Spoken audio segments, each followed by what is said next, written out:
It is electric. Do you not have it on? Yeah, it's on. You gotta push the button. What button? Look. This button right here, look. Now take off. Gotta pedal. Well, how's it electric? It's electric.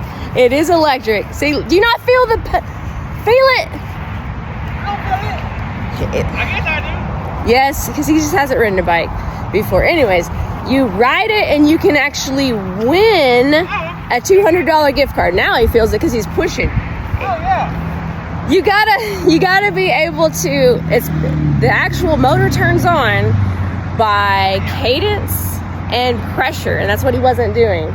So he said, yeah. So anyways, stop by. And this is just us seeing it like right now. Just the ramp up is huge in electric bikes, and that was only mountain bikes, which is the full suspension to non-electric full suspension. So there was only a 2-bike difference from an analog bike.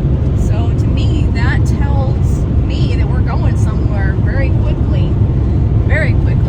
And even next weekend, we're going to Bentonville with a crew of people. It's all e-bikes. It is strictly e-bikes. That's strictly. Well, there's 2 people that are way fast, and that's ridiculous. So they're probably not going to get an e-bike. But just the push, I think, and just everything's changing. And a lady came in today with her son, and he was going to go on some long trip. And I was like, hey, what bike did you get? He said, I didn't. I'm going to rent an e-bike. I'm like, what? And then I looked at his bike. It was basically like that was a hybrid that he was talking about. But even then, you know, they're in their 30s and they're not as fit or whatever. But is there anything that you want to say about maybe the future of e-biking? She said they went to Dallas to look at bikes, and they even spoke on the issue of how fastly growing e-bikes have gotten, and that's just in Dallas. That's pretty flat up there. We got a lot of people that come from an old school mind frame, which is fine. And there's a lot of people that don't try the e-bike, and they're hardcore XC racers. But I know a guy, and I'm not going to say his name, but he actually tried one out, or maybe a few times, I'm not sure. And I think he liked it pretty well, and he gave an honest review. And sometimes it's not for everybody, to be honest with you. But sometimes it can sway your mind or change your mind.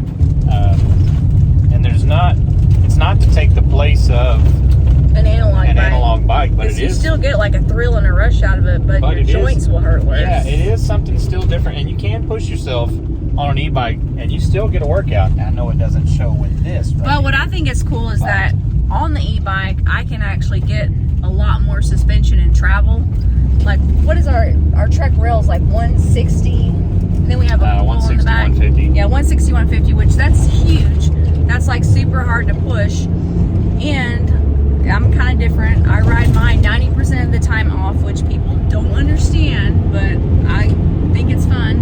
And then when we actually do go e-biking, it's like a different situation. So you're on the brakes so much on the front